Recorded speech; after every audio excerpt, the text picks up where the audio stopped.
within those slides. So once again, slide number 55 or so all the way to 87. That is something that you could skip for now if you like. You could scan them, you could read them, whatever you want to do, but they're not going to be required from you to know at this point.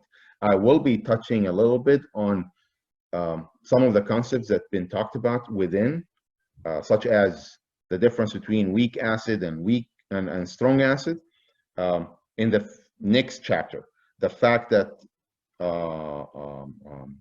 it is actually covered again in chapter 8, I will just talk about it in chapter 8. Chapter 8 is all about acid, bases, calculate pH, how to find weak acid versus strong acid, weak base versus strong base. So I don't want to talk about it twice. So I will just talk about it then, chapter 8. So I'm just going to focus on naming acids.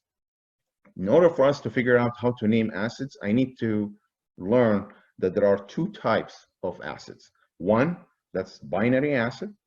The second, oxyacids. What's a binary acid? Basically a chemical formula that has an H and a counter anion. H and a counter anion. So HCl, that's a binary acid. HF, that's a binary acid. HBr, that's a binary acid. HI, that's a binary acid. Let's see if there's some more examples. So these are basically what we mean by binary acids. You have two elements. One of them is a hydrogen, and that's what makes it acidic, and the counter anion. Now, oxyacids, most of the time you will notice that there are actually mix of a couple of things. One, hydrogen, and a polyatomic ion. Like in this case, sulfuric acid. You have a hydrogen and you have a sulfate. Nitric acid, you have an H and you have an NO3, nitrate. Some more examples. Acetic acid, acetate and an H+. Carbonic acid, carbonate and an H+, and so on. So these are examples of oxyacids. Now, how do you name binary acids versus oxyacids? That's what we're going to be talking about next. But it's very important to recognize what kind of formula you're dealing with when it comes to acids. Are you dealing with a binary acid formula, or are you dealing with an oxyacid formula? Now, binary acid.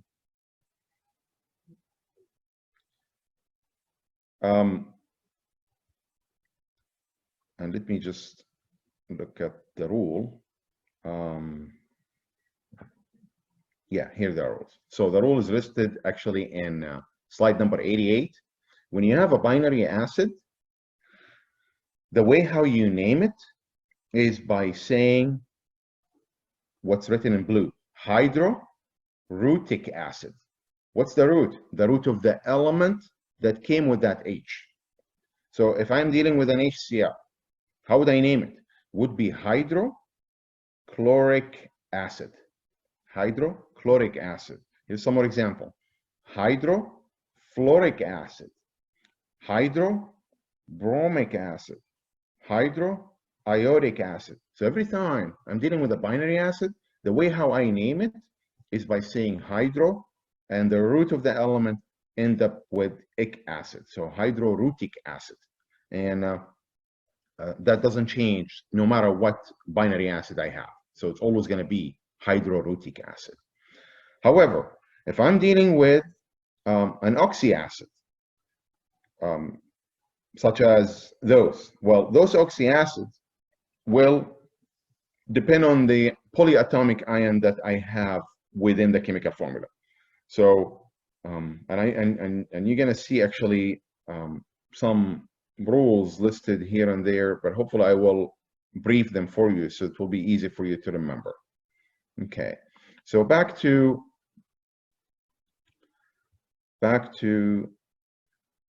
oxyacids. So oxyacids, we already agreed that it's a hydrogen along with a polyatomic ion. All right, if this oxyacid is contains a polyatomic ion that ends with ATE, meaning sulfate, nitrate, phosphate, then the way how I name it, it should be rutic acid. Rutic acid. So if I have nitrate with an H in it, so HNO3, then the name would be nitric acid, rutic acid, nitric acid. H2SO4, I have a sulfate, ends with ATE, then the rule would be sulfuric acid, rutic acid. If it's a phosphate, so H3PO4, what would the name be? Phosphoric acid. So you get the binary acid, says hydrorutic acid, and you got the oxy acid that have polyatomic ions that end with ATE, that will always be given the name rutic acid. A polyatomic ion that ends with ATE, such as phosphate,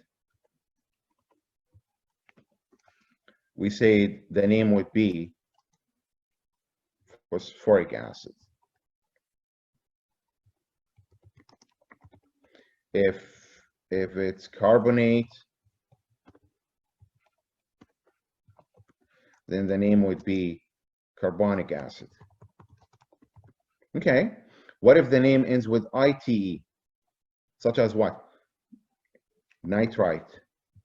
Let me put this nitrate here so you could see the difference. So nitric acid, sulfate,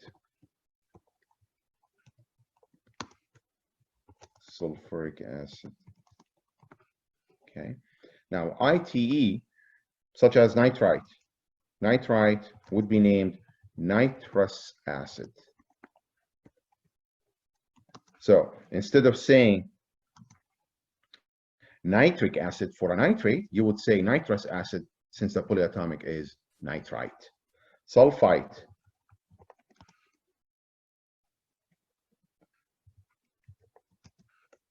will be sulfurous acid. Phosphite,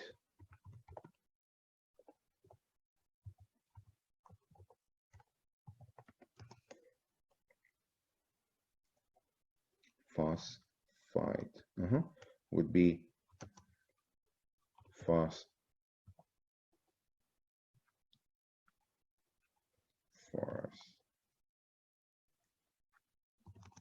acid, and so on. So that's the difference between an oxy acid that has a polyatomic ion ends with ATE versus a polyatomic ion that ends with ITE. So just make sure you name it, you put this in your notes, since we already talked about it. We may cover this again in chapter 8, since it talks about acids and bases again. Okay. Molecular mass is a term that we're going to have to use a lot later on, chapter 10, which is exam 3 material. Molecular mass refers to the sum of the atomic masses of the atoms in the chemical formula.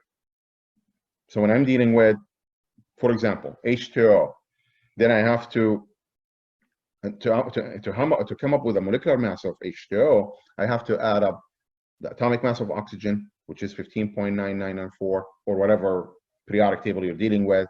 You will see that number in there. And then you're going to have to add 2 times the atomic mass of hydrogen. And the add up will give you a number that is basically in the unit of gram per mole. Gram per mole. So the unit of molecular mass is always going to be gram per mole. The mass per 1 mole of compound. 1 mole. So the mole, we mentioned in a previous chapter, it's a unit of an amount of substance, and it should contain number of particles, which is Avogadro's number. We talked about that in previous chapter. So 1 mole of any compound will always contain the same number of constituents or particles, and that number will be Avogadro's number. Now, that 1 mole has a mass. What's the mass? The mass will always be the sum of the atomic masses of all the atoms in that chemical formula. That will be the molecular mass, and the unit will always be gram per mole. Okay, and then the last part of this chapter talks about, here, one more examples of the molar mass. The reason why it's called molar mass, because once again, 1 mole has a mass. 1 mole has a mass. That mass is not coming from anywhere other than the periodic table. So you're going to always have access to the periodic table. So if you're asked to find molecular formula mass or a molar mass, or molecular mass, whatever the term is. You just hit to the periodic table and you provide the sum of the atomic masses of those elements in that chemical formula that you are being asked about. Okay, here talks about the difference between empirical formula and molecular formula. And I want to just give a brief here, and hopefully later you will read this section and better understand it once you look at the examples within this section. Empirical formula and molecular formula. What is the difference between empirical and molecular formulas? Empirical formulas usually is the simplest whole number ratio of atoms in a chemical compound. Once again, the simplest whole number ratio of atoms in a chemical compound. So when I say simplest whole number, that means I cannot have fractions. I cannot say HO half. I cannot say Na2Cl2, because that's not the simplest whole number ratio. Simplest whole number ratio would be NaCl. How about, here's some examples. So if you look at H2O2, what would the empirical formula be? Obviously HO, because HO will be the simplest whole number ratio of the top one. C6H12O6, which is glucose, what would the empirical formula be? Simplest whole number ratio. What would that be? 1 to 2 to 1, which is CH2O. So that's the definition of empirical formula. How about molecular formula? Molecular formula is an actual compound that can be multiple of the simplest whole number ratio. It can be multiple of the empirical formula that is possible for that compound. Like in this case, CH2O is not a glucose formula. What is the glucose formula? Is C6H12O6. This would be a molecular formula. H2O2, that's hydrogen peroxide. The bottle that you see at Walmart or Costco when you walk in and you see listed as 30% hydrogen peroxide, use it as antibacterial. That is the chemical formula of it, H2O2. This is a molecular formula, while HO is an empirical formula. So that's the difference between empirical and molecular. And this section deals with calculating how we find the empirical formula versus the molecular formula. I reviewed the quiz and the homework on this chapter, and I found that I didn't ask about it. So I'm just going to scan it quickly. So for you can go back and read it. If you interested to learn more about it, you can come back and ask me about it. But in general, if I'm given, let me get into an example. Here's an example. I'm given a compound, and I'm told that this compound has potassium, sulfur, and oxygen. And I'm given percentages. Percentage of potassium is this, percentage of sulfur is this, and percentage of oxygen is that. And the question is, find the empirical formula. What do I do? Well, what I do, I have to go through some steps. The very first step will be take the percentage and convert it to grams, which will be the same exact number. I just write the grams instead of percentage. So I have this much gram of potassium, I have this much gram of sulfur, and I have this much gram of oxygen. And now what? Next, I need to get this number to number of moles. When I want to convert grams to moles, I have to think of a conversion factor. That is molar mass. We just talked about it. We just talked about the molar mass being 1 mole of that element equals the atomic mass of that element. We just talked about it. So if I'm given grams of potassium, I'm given grams of sulfur, I'm given grams of oxygen, how do I go to moles? I need to time it by a conversion factor listed in a way that will allow me to cancel the grams, and that will be 1 mole over the atomic mass of potassium. That will be, for the sulfur, 1 mole of the atomic mass of sulfur. For oxygen, 1 mole of atomic mass, 1 mole of oxygen over the atomic mass of oxygen.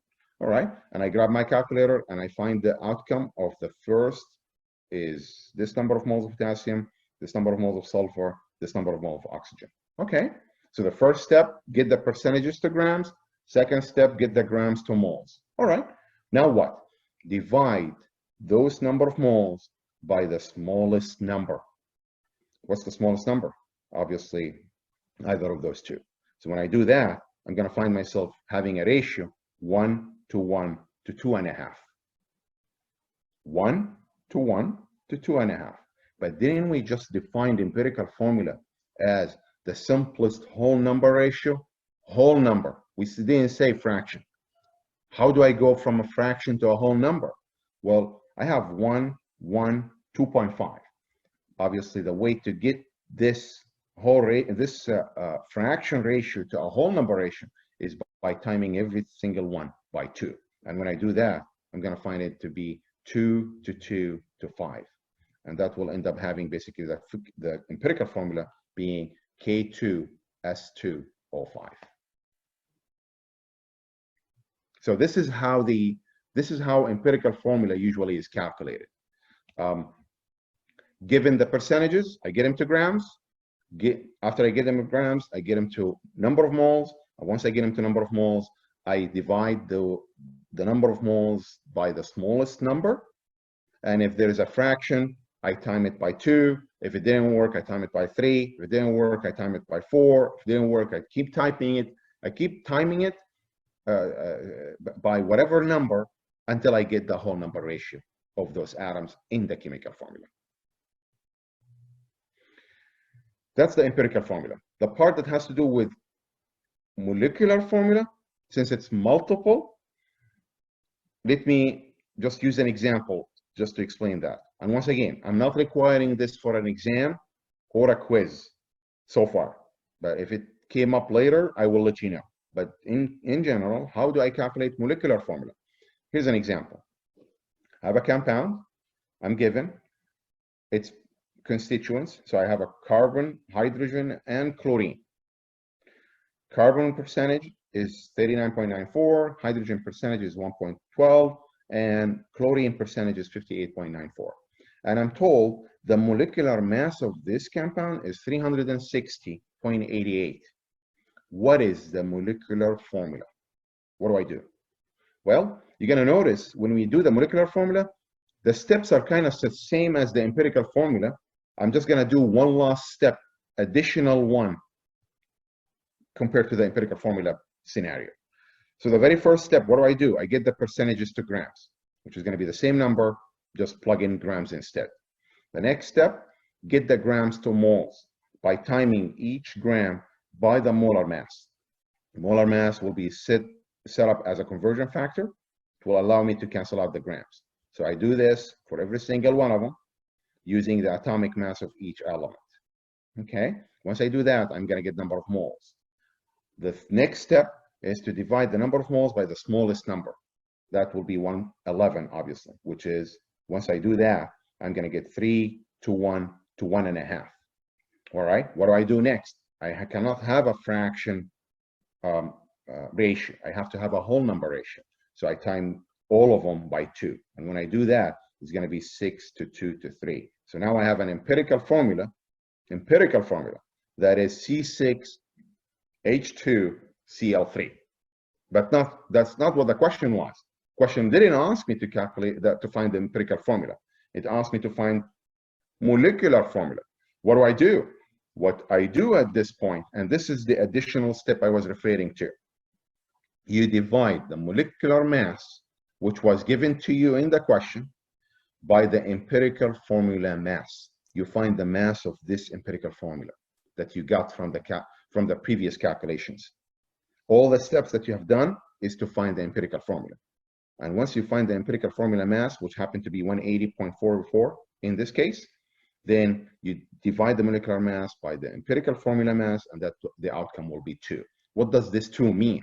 That this means your molecular formula is 2 times the empirical formula, meaning the C6 becomes C12, H2 becomes H4, Cl3 becomes Cl6. That's how we calculate molecular formula.